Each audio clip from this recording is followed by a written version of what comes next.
मैं कम इन sir. Please आइए बैठिए। नमस्ते सर। नमस्ते। नमस्ते। आपने हिंदी दिया हुआ है ना अपना यस इंटरव्यू सर। के लिए? ठीक है। यह आपका 10वां इंटरव्यू है? नहीं सर, चौथा, फोर्थ इंटरव्यू। अच्छा, नहीं इंटरव्यू चौथा है बट अटेम्प्ट 10वां है सर। अटेम्प्ट 10वां है। कोई बात नहीं। और सब्जेक्ट आपका है ज्योग्राफी सर हिंदी लिटरेचर। और हिंदी लिटरेचर आपने यहाँ एग्जाम में लिखा है। Yes sir. ठीक है। और अभी आप इंस्पेक्टर के यस पद सर। पर यस सर। कार्यरत हैं इनकम टैक्स डिपार्टमेंट में 2014 से। Yes sir.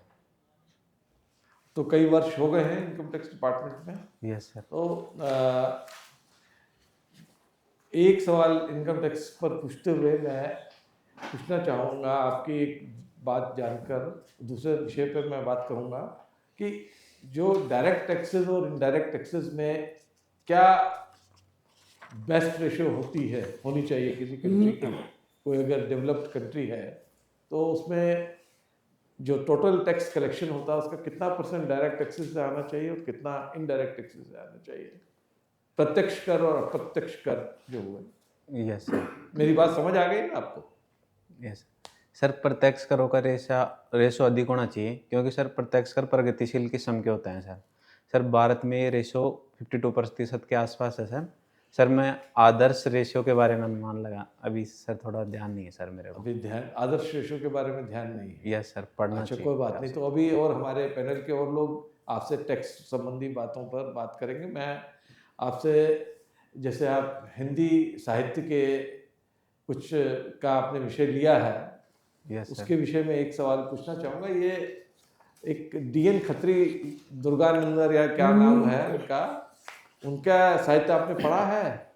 सॉरी सर, मैं नाम सुना है? देवकी नंदन खत्री का नाम सुना है? Yes sir. Yes sir. हाँ, यस सर। देवकी नंदन खत्री का। तो किस तरह का साहित्य लिखते थे? उनकी किताबों के कुछ नाम बताएं और कुछ बताएं। सर देवकीनंदन खत्री ने सर 18वीं सदी में साहित्य लिखा है सर। प्रारंभिक साहित्य, आधुनिक साहित्य के 18वीं शताब्दी कब से कब तक थी? सर 19वीं सदी में लिखा है सर। हाँ, 19वीं सदी में लिखा है सर। भारतेंद्र 18वीं से 19 में आ गए। कब हुआ था जन्म खत्री साहब का, कुछ मालूम है? और कब देहांत हुआ था? सॉरी सर, एग्जैक्ट हाँ, याद नहीं है। अच्छा चलिए कोई बात नहीं। और क्या, लेकिन क्या किताबें लिखी थी इन्होंने? सर उनकी किताबें जैसे जासूसी कौन है, चंद्रकांता संतति सर, मैं रिकॉल कर पा रहा हूँ तो सर। तो इनके उपन्यासों को आप प्रेमचंद जी के उपन्यासों से जरा कुछ अगर एक तुलनात्मक दृष्टिकोण से कुछ बताना चाहें तो बताएं। सर प्रेमचंद के उपन्यास जहाँ यथार्थ और वास्तविक समस्याओं को उठा रहे थे, वहीं सर देवकीनंदन खत्री जी अपने उपन्यासों में आदर्श समाधान ढूंढ रहे थे और समस्याओं के समाधान काल्पनिक प्रस्तुत कर रहे थे, और उनका उद्देश्य मुख्य रूप से मनोरंजन करना था, जबकि प्रेमचंद जी का साहित्य रचना का उद्देश्य अपनी समस्याओं के माध्यम से जनता को जागृत करना था। अच्छा सर मैं अच्छा, आप एक मुझे बताइए, जो दोहा और पद्य में इसमें दोहा और चौपाई में क्या अंतर होता है? सर दोहे में सम मात्राएं 13 होती हैं और विषम मात्राएं 11 और 2 पंक्तियां होती है, जबकि सर चौपाई में मात्राओं की संख्या 16 होती है। प्रत्येक पद में 16 मात्राओं की संख्या होती है, तो उसमें सभी में मात्राओं की संख्या समान होती है सर। अच्छा, आप ये बताइए हिम रेखा कैसे कहते हैं? हिम रेखा ज्योग्राफी आपने पढ़ा है ना? Yes sir. आपका विषय था ना कॉलेज में? Yes sir. हाँ, तो हिम रेखा किसे कहते हैं? सर हिम रेखा से तात्पर्य है कि सर जिस रेखा पे बर्फ जमती हो, जैसे सर ऊंचाई के अनुसार भी हो सकती है वो, या फिर अक्षांश के अनुसार। जैसे सर 3000 की ऊंचाई पे बर्फ जमती है तो 3000 की ऊंचाई को हम हिम रेखा, ऐसी रेखा जो हिमांक बिंदुओं को मिलाने वाली रेखा हो सर। नहीं, मतलब इसको आप, इसकी कहने से मैं कंफ्यूज हो गया। अगर हम यहीं पर ठंडा कर दें इस कमरे को तो यहाँ बर्फ जम जाएगी, तो क्या ये हिम रेखा पर माना जाएगा? हाँ, सर इसका तात्पर्य है सर जो प्राकृतिक पर्यावरण में, प्राकृतिक पर्यावरण में। तो अगर मान लीजिए हम कोई इक्वेटर समझते हैं ना? यस सर, भूमध्य। इक्वेटर पर क्या ये जो हिम रेखा हो सकती है कहीं पर? सर पर्वतों की ऊंची चोटियों पे हो सकती है सर। नहीं, मतलब क्या होगा अगर इक्वेटर पर भी हिम रेखा आ सकती है क्या? सर वैसे तो नहीं आ सकती, लेकिन जैसे सर पर्वतों की ऊंची चोटियों पे कोई हिमरेखा। ऐसी चोटी है जो पूरी की पूरी जो भूमध्य रेखा के ऊपर से गुजर रहा हो कोई हिम, और वहाँ पर हिम रेखा हो, ऐसा कुछ आप अनुमान लगाकर या ज्योग्राफी आपने पढ़ी है, बता सकते हैं? सॉरी सर, मैं रिकॉल नहीं कर पा रहा। अच्छा, चलिए मैं अब अपने साथी पैनलिस्ट से रिक्वेस्ट करूंगा वो आगे। ओके Thank you, हाँ संदीप, यस सर। आप अलवर से आते हैं, यस सर। है ना? अलवर में एक किला है, यस सर, बाल किला। किसका किला है वो? किसने बनवाया था? सॉरी सर, रिकॉल नहीं कर पा नहीं मालूम है? Yes. ओके। आभानेरी है कोई जगह अलवर के पास? सर दौसा डिस्ट्रिक्ट में आबानेरी। आभानेरी है तो नजदीक अलवर से। यस सर, बसवा में। हाँ, बसवा तक। तो क्या वैल्यू, क्या किस लिए मशहूर है Abhaneri? Sir sorry sir. Okay. और अलवर में आपके कोई टाइगर रिजर्व है? यस सर, कौन सा?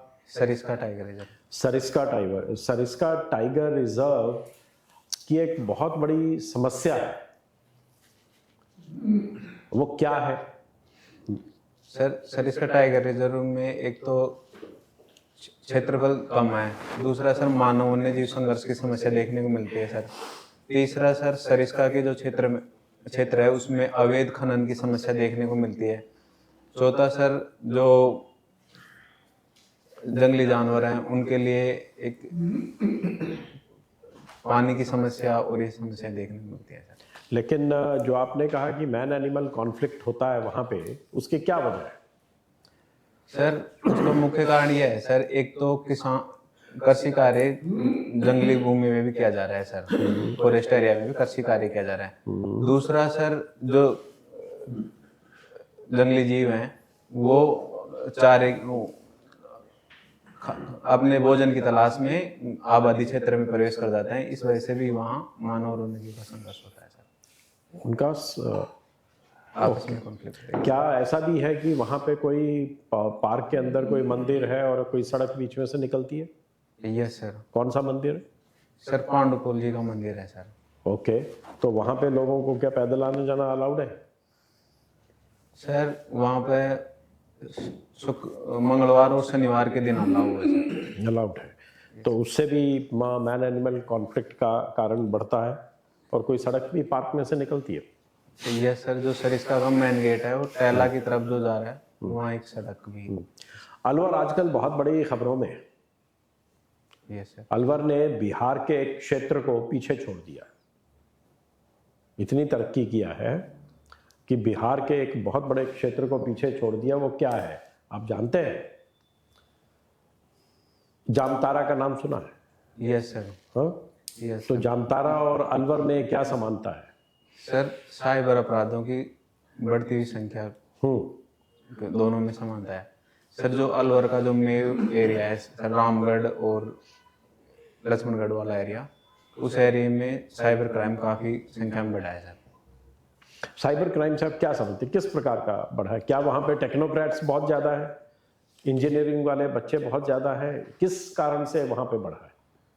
सर साइबर क्राइम से आज से है सर कि आप किसी भी प्रकार से आपके सूचनाओं को मिसयूज करके आपसे आर्थिक रूप से धन ऐंठना सर, अलवर के संबंध में सर, जैसे वो फेसबुक या व्हाट्सएप के माध्यम से आपकी इंफॉर्मेशन, आपकी फोटो को दुरुपयोग करना, या फिर अन्य माध्यम से, या फिर आपके बैंक के पासवर्ड के माध्यम से जो आर्थिक रूप से उनको धन निकालना, ये चीज़ें अधिक देखने को मिल रही हैं सर।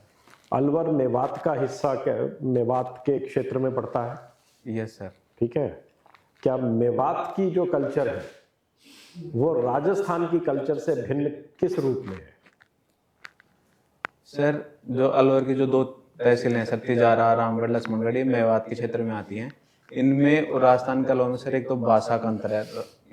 मेवात में मेवाती भाषा बोली जाती है, जबकि राजस्थान में लगते हुए क्षेत्रों में ढूंढाड़ी या अन्य भाषाएं। दूसरा सर उनका जो धार्मिक मान्यताएं हैं सर, उनमें भी अंतर देखने को मिल रहा है सर, क्योंकि वो कन्वर्टेड, हाल ही में कन्वर्टेड हैं, जबकि उनके गोत्र भी हिंदुओं के ही हैं। और सर उनमें एक एग्रीकल्चर का भी एक अपना अलग ही देखने को मिलता है, जैसे वो बागवानी, प्याज की खेती आदि कर रहे हैं मेवात क्षेत्र में, जबकि अन्य राजस्थान में प्याज की खेती कम होती है सर बजाय से। ओके, अलवर से गुजरने वाली मेन जो नदी है कौन सी है? सर जैसे सरिस्का वन्य जीव बागेबान में रूपारेल नदी है। ये कहाँ से उत्पत्ति कहाँ से होती है इस नदी की?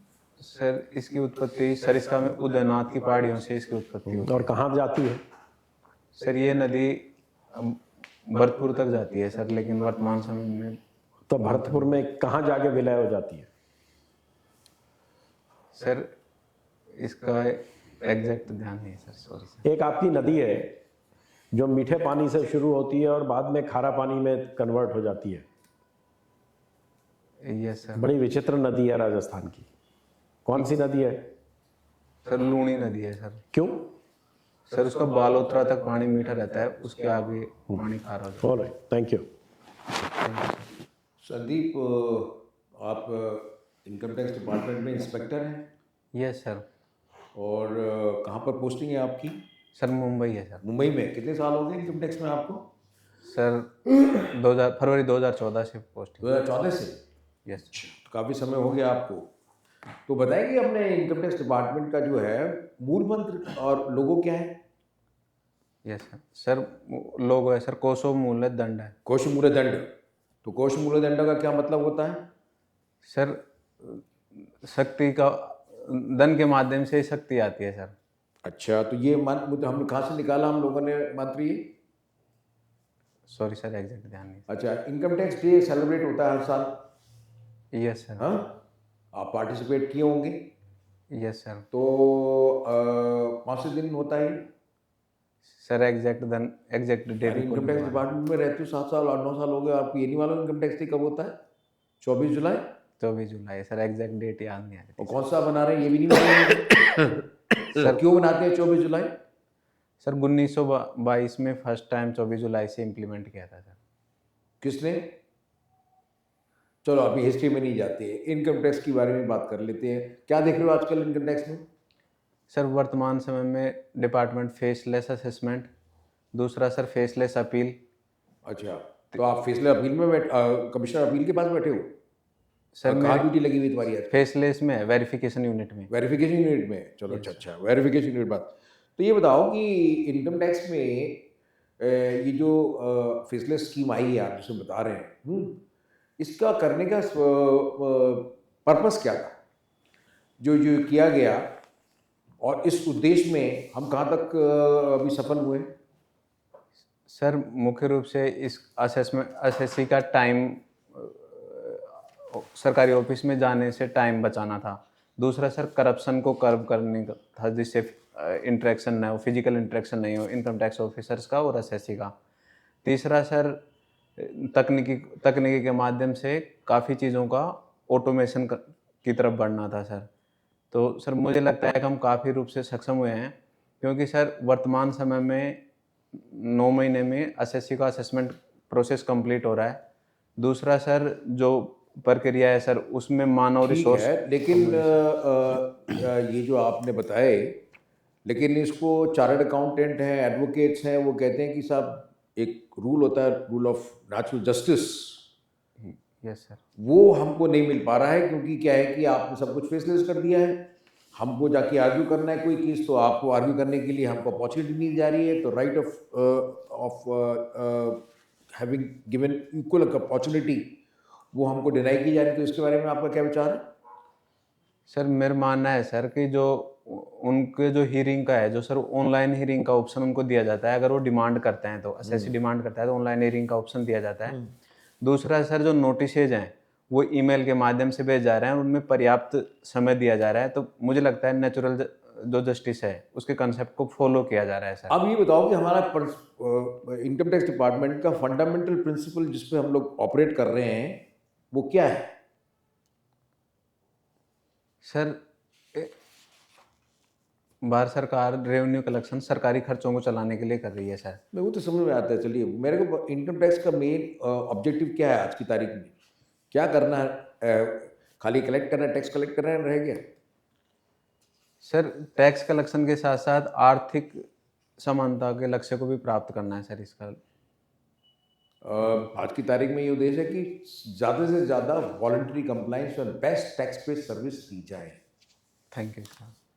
दूसरा, आप बेटे समझते हो what is tax buoyancy? Sir tax buoyancy से आशय है सर टैक्स जीडीपी के संबंध में टैक्स कलेक्शन का रेशियो। हाँ, तो क्या रेशियो क्या होता है? मतलब वर्तमान समय में 10 से 11% टैक्स तो मेरे रेशियो। को मालूम है रेशियो क्या है, लेकिन बॉयंसी कैसे निकली, बढ़ी घटी?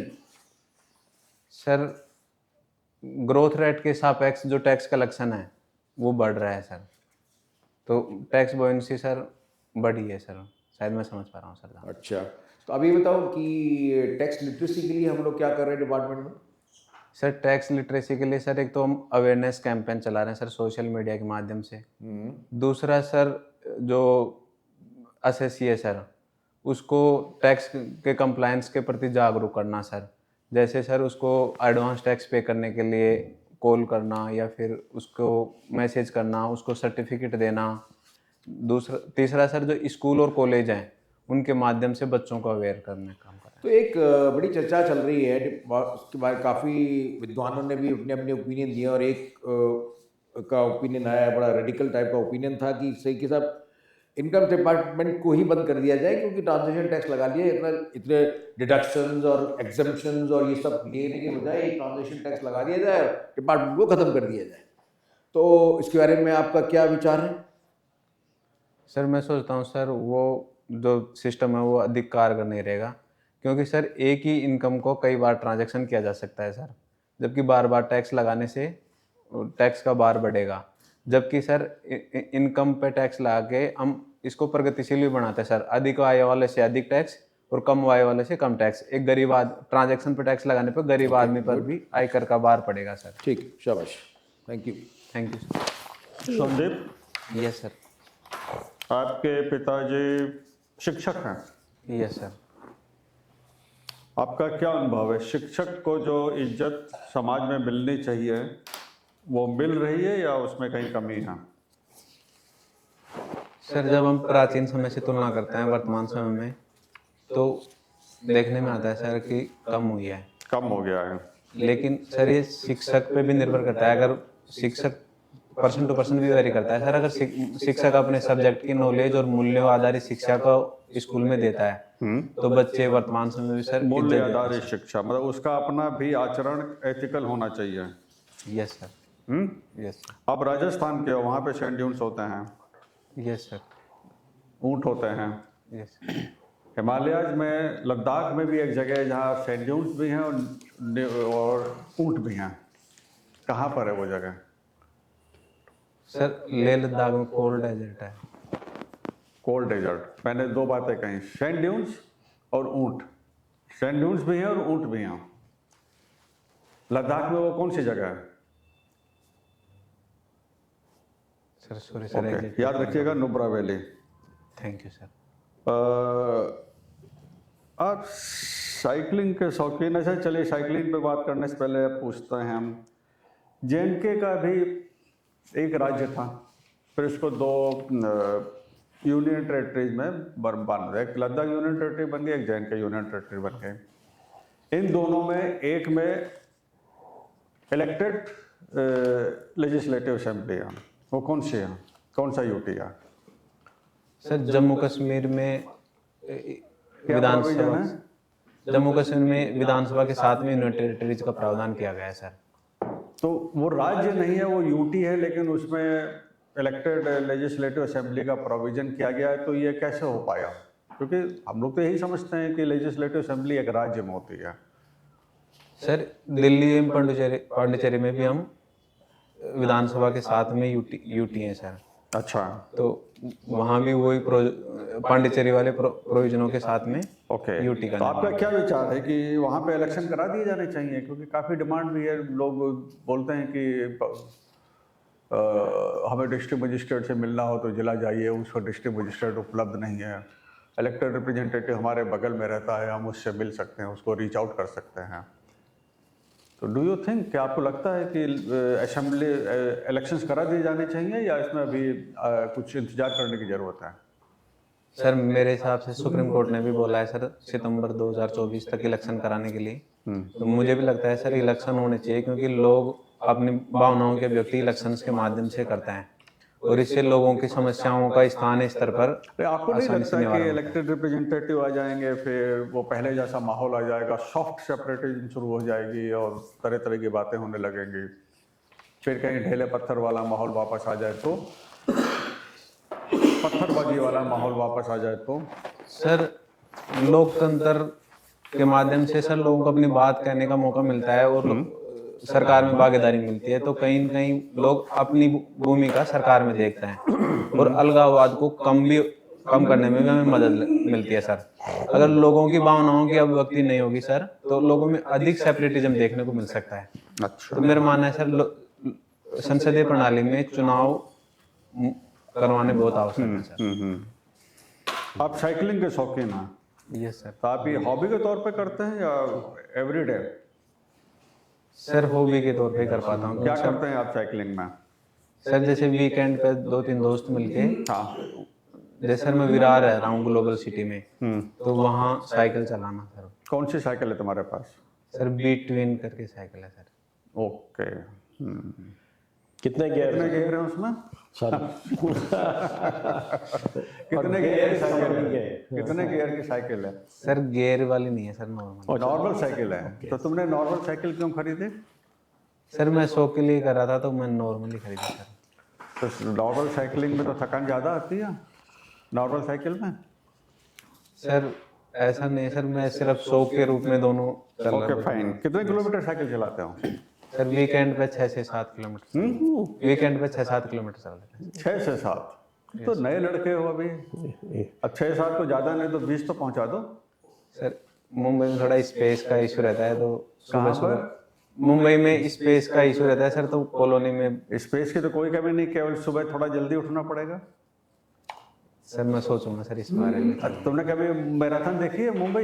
मुंबई मैराथन सर डिपार्टमेंट की मैराथन में भाग लिया है सर। दौड़े थे? साइकिल मैराथन होती है सर, साइक्लोथॉन करके। साइक्लोथॉन में किया था part. Thank you sir. Sandeep आप राजस्थान से आए यस सर। और बॉम्बे में आप मुंबई में लगभग 10 वर्षों से वहाँ पे जॉब कर रहे हैं। राजस्थान की मेन सोशल इवल्स के बारे में बताएंगे? जो सामाजिक कुरीतियाँ हैं मेन वो कौन कौन सी हैं? आप किस किस को मानते हैं? सर एक तो सर जैसे राजस्थान में पर्दा प्रथा है सर, महिला पर्दा प्रथा है, घूंघट। ठीक है, नंबर 1। दूसरा सर बाल विवाह है। बाल विवाह। तीसरा सर वर्तमान समय में सर जैसे दहेज की समस्या देखने को मिलती है।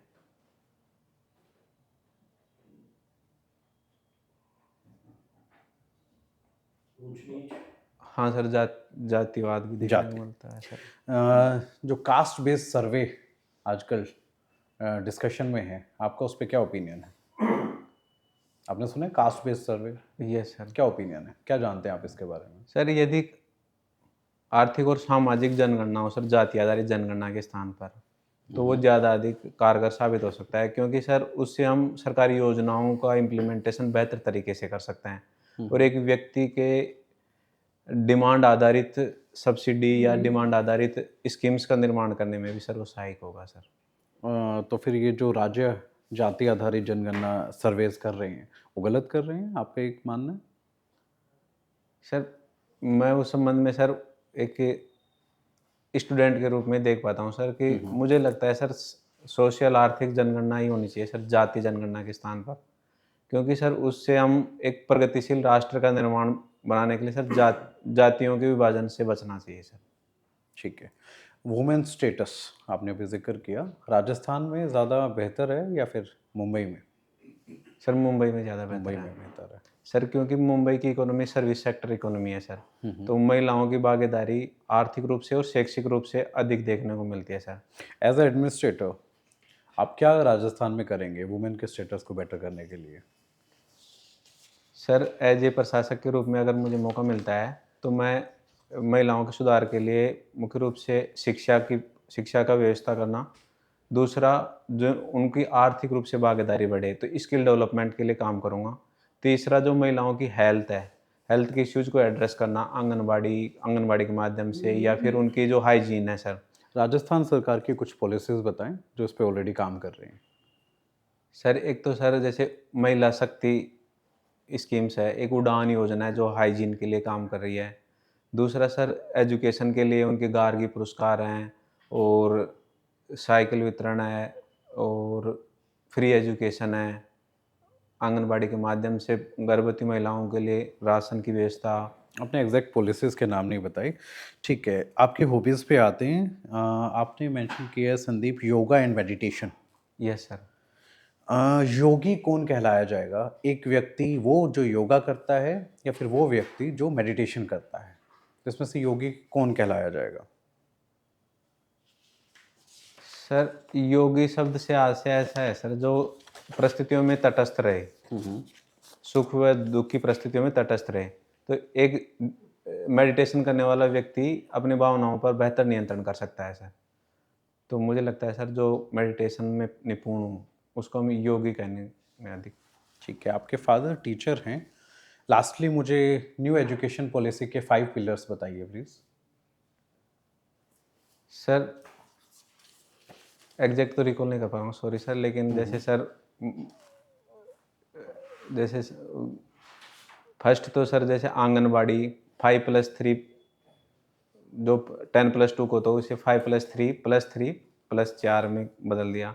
दूसरा सर मातृभाषा में शिक्षा की व्यवस्था की गई है 5वीं कक्षा तक। तीसरा सर जो उस शिक्षा थी उसको उद्योगों से जोड़ने का प्रयास किया है जिसमें स्किल डेवलपमेंट को भी शामिल किया गया है। चौथा सर जो एमफिल की डिग्री थी उसे ख़त्म कर दिया।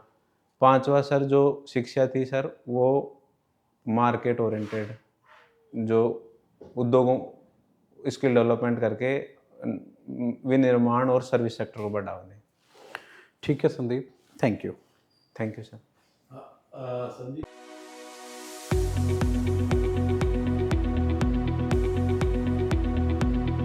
जी, आपका जो साक्षात्कार था वो समाप्त हो गया। अब हम आपको अपना फीडबैक दे रहे हैं कि कैसा आपका रहा।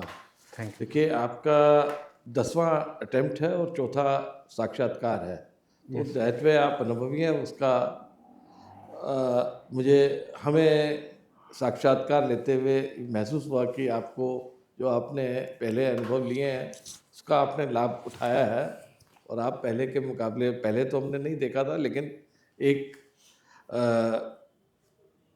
सक्षम उम्मीदवार के तौर पर उभर कर आए हैं। अच्छा, बहुत अच्छा आपने किया है। लेकिन मैं हमेशा समझता हूँ कि कोई भी काम जो है बहुत अच्छा है तो उसे उत्कृष्ट बनाया जा सकता है। आप और फर्दर इम्प्रूव कर सकते हैं। कब आपका इंटरव्यू है?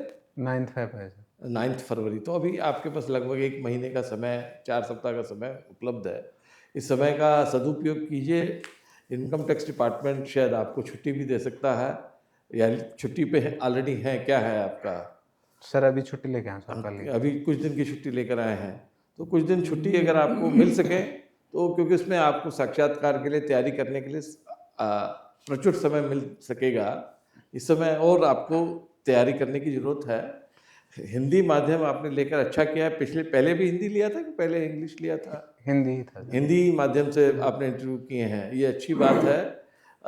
हिंदी में इंटरव्यू देना कोई गलत बात नहीं। आप अपने हाथों को हमेशा बांध कर मत रखिए, उससे लगता है कि आप उत्तेजना में हैं। तो कभी खोलकर, कभी थोड़ा सा हिलाकर, और जब इंटरव्यू देते हैं तो जैसे ये आपके सामने एक पैनल, वहाँ पर भी एक पैनल ऐसे ही रहेगा 5 लोगों का। आप तो इंटरव्यू फेस कर चुके हैं, तो वहाँ 5 थे 6 थे? 5 ही थे सर। 5 ही थे ना। तो आप जब आप इंटरव्यू, आपसे जो पैनल सवाल पूछता है तो एक आदमी उनमें से बोलता है, लेकिन आपको पांचों की तरफ, मतलब उस लगभग जिसने सवाल पूछा उसको 60% के समय दीजिए, बाकी लोगों की तरफ भी कभी आंख हिलाकर देख लीजिए, उससे आपकी मूवमेंट भी ठीक रहेंगी और लगेगा कि आप पैनल को देख रहे हैं, ना कि सिर्फ जो आपसे सवाल पूछ रहे हैं उनको देख रहे हैं। तो आपका एक्सप्रेशन अच्छा है, लेकिन इसे बेहतर किया जा सकता है अगर आप एक मिरर के सामने, एक शीशे के सामने खड़े होकर कुछ अभ्यास करें, कुछ क्वेश्चंस, जैसे सेट ऑफ क्वेश्चंस बना सकते हैं धीरे धीरे करके, जो इम्पोर्टेंट करंट इश्यूज़ के, या और उनके ऊपर बुलेट पॉइंट्स, जो इम्पोर्टेंट पॉइंट जो आपको चैट जीपीटी या क्या कहते हैं कंप्यूटर पर मिल जाएंगे या किताब से मिल जाएंगे, उनको बनाकर उनको अभ्यास करने से गति के अंदर कितनी गति से बोलना है और क्या बोलना है, ये और बेहतर आप कर सकते हैं। क्योंकि शायद ये आपका आखिरी चांस है कि अभी और चांस भी इसके बाद भी है? सर है चांस तो। अच्छा, चांस है, लेकिन क्यों आखिर अगला चांस लेना, इसी में छाप देना है? तो हमारा ये कहना है कि आप अपना जैसे ये 1 महीना अगर इसमें देंगे तो मुझे विश्वास है कि आपको कुछ ना कुछ अच्छा विषय मिल सकता है। लेकिन जवाब आपके अच्छे थे, लेकिन इनको डेफिनेटली इम्प्रूव किया जा सकता है। कुछ विषय में सब्जेक्ट की नॉलेज तो ये कोई सब्जेक्ट की नॉलेज की टेस्ट तो आपके रिटर्न एग्जाम में हो चुकी है, ये बेसिकली पर्सनैलिटी का टेस्ट है ज़्यादा। लेकिन और कोई भी आदमी कहे कि वो सब सवाल के जवाब दे ही देगा, ऐसा पॉसिबल नहीं है, लेकिन फिर भी जितने ज़्यादा आप दे सकते हैं वो काउंट करेगा। तो इसलिए अखबारों को पढ़ना, एक इकोनॉमिक अखबार को पढ़ना भी बहुत आवश्यक है, क्योंकि इनकम टैक्स में आप हैं तो इकोनॉमिक्स के विषय आपसे अभी पूछे नहीं गए, कॉन्स्टिट्यूशन पर भी सवाल कम पूछे गए। ये सवाल कॉन्स्टिट्यूशन पर, इकोनॉमिक इश्यूज़ पर कुछ सवाल आपको आ सकते हैं, ज्योग्राफी के और हिंदी के अलावा, हिंदी लिटरेचर के अलावा, और करंट इश्यूज़ तो डेफिनेटली आएंगे। हिस्ट्री भी हमने आपसे नहीं पूछा है, चांस हो गया, नहीं तो हिस्ट्री पर भी जैसे ये जो 1750 से 1775 के बीच में कौन सी 3-4 वार बड़ी इंपॉर्टेंट हुई थी, या पेरिस की ट्रीटी है 1763 में जो इंग्लैंड और फ्रांस के बीच में हुई थी, जिसका दूरगामी प्रभाव थे। मोनरो डॉक्ट्राइन है 1821 में हुआ था, जो एक अमेरिका ने एक बार कोई घोषणा की थी। तो मतलब बहुत सी ऐसी चीज़ें हैं जो हिस्ट्री की भी पूछी जा सकती हैं, जो आज नहीं पूछी गई हैं। तो मेरा कहने का मतलब ये आपको इस दौरान में 1 महीना में इन सब चीज़ों को पढ़ते रहना चाहिए कि जवाब, एक सवाल का जवाब नहीं देने से कोई फ़र्क नहीं पड़ेगा, लेकिन सारे सवालों का जवाब नहीं देते हैं तो वो पैनल पर असर आ सकता है। तो इसलिए जितना जानकारी भी देंगे उतना, और लॉजिकल तरीके से जानकारी को हमेशा लॉजिकल तरीके से देना है, जिसे लगे कि आपका विश्वास झलके और आप एक अच्छी नौकरी में हैं। सेवा बेहतर हो ये डेफिनेटली है, लेकिन आपके पास एक विश्वास है कि आप एक नौकरी में हैं, वो भी आपका नज़र आना चाहिए। मैं अपने साथी पैनलिस्ट से कहूँगा, अगर कोई और बात कहना चाहते हैं। संदीप, आपने ये चौथा इंटरव्यू है, यस सर। राइट? पिछले 3 इंटरव्यू में आपने कितने मार्जिन से मिस किया? सर एक बार तो 5 नंबर से रहा सर, 5 नंबर से, एक बार 7 नंबर से। पिछली बार? सर पिछली बार तो प्रीलिम्स नहीं हुआ था सर, 22 में, 21 में 5 नंबर से। 5 से, एक बार 7 से, और एक बार ज़्यादा सर, 20 नंबर था सर। 20 नंबर थे, तो बहुत ज़्यादा है, बहुत ज़्यादा है, क्योंकि एक नंबर में बहुत सारे कैंडिडेट्स होंगे। लेकिन ओके, कोई ऐसा बात नहीं है। आपने सवालों के जवाब अच्छे दिए, और जैसा इन्होंने कहा कि आप थोड़ा सा क्वेश्चन बैंक को तैयार करेंगे, कॉन्फिडेंटली आप अपने उसको अप्रोच करें। अभी ऐसा लगता है कि जब आप आते हैं ना अंदर, आपके चेहरे पे बड़ी एंग्जाइटी है कि हे भगवान, अगर नहीं हुआ तो। Yes sir. तो ऐसा क्या है, तुम ITO का एग्जाम दो, अपना डिपार्टमेंटल एग्जाम दिया है, नहीं दिया अभी तक? सर दिया है सर। दिया है, तो वो भी एक ऑप्शन है ना। यस तो ऑप्शन तुम्हारे पास है, ऐसा तो नहीं है घर में बैठे हुए। Yes sir. तो ऐसे आप जैसे मुस्कुरा रहे हो, ऐसे तो चेहरा रखो दोस्त, ऐसा रखने में ही बात नहीं। ऐसा रखने से जो भी आप सवाल का जवाब दोगे वो बेहतर नजर आता है ना। एक खुश होके कॉन्फिडेंटली जाओ। बड़े थोड़े मार्क्स से मिस किया है, कोई बात नहीं है, वो भी कवर अप हो जाएगा। ठीक है, जस्ट गो विद कॉन्फिडेंस, बाकी और कुछ नहीं है। और ये सोचो कि इस बार फोड़ के आना। ठीक है। ठीक है ना? हाँ, ऐसे रहना, हंसता हुआ कितना अच्छा लगता है। ठीक है, और इतना बढ़िया तुमने जवाब दिया मेवाती कल्चर का और राजस्थानी कल्चर के डिफरेंस में, मुझे आज तक किसी ने नहीं। क्या बात है, ठीक है। ठीक। तो go with confidence, nail it. Okay, all the best, all the best, thank you sir. All the best. Thank you sir. कितने मिले थे बेटे लास्ट टाइम? 21, सर 160। 160। इस बार बेहतर मिलेंगे, थोड़ा कॉन्फिडेंस के साथ जाओ, जैसे बताया सबने, बस इस बार तोड़ देना है। ठीक है। Thank you sir. ऑलराइट। थोड़ा स्माइल चेहरे पर, जोश आपके पर्सनैलिटी से, हम 102 जाओ, थोड़ा एनर्जी लेवल हाई कर लो, ठीक है, उससे अच्छा इम्पैक्ट बनता है। प्रैक्टिस करो, जैसा बताया था, मिरर के सामने खड़े होकर कर सकते हो, या अपने आप को रिकॉर्ड कर सकते हो, फिर उसे प्लेबैक करके अपने आप को देखो बोलते हुए कि मैं कैसे बोल रहा हूँ, उनसे फ़ायदा होगा। ठीक है। Thank you sir.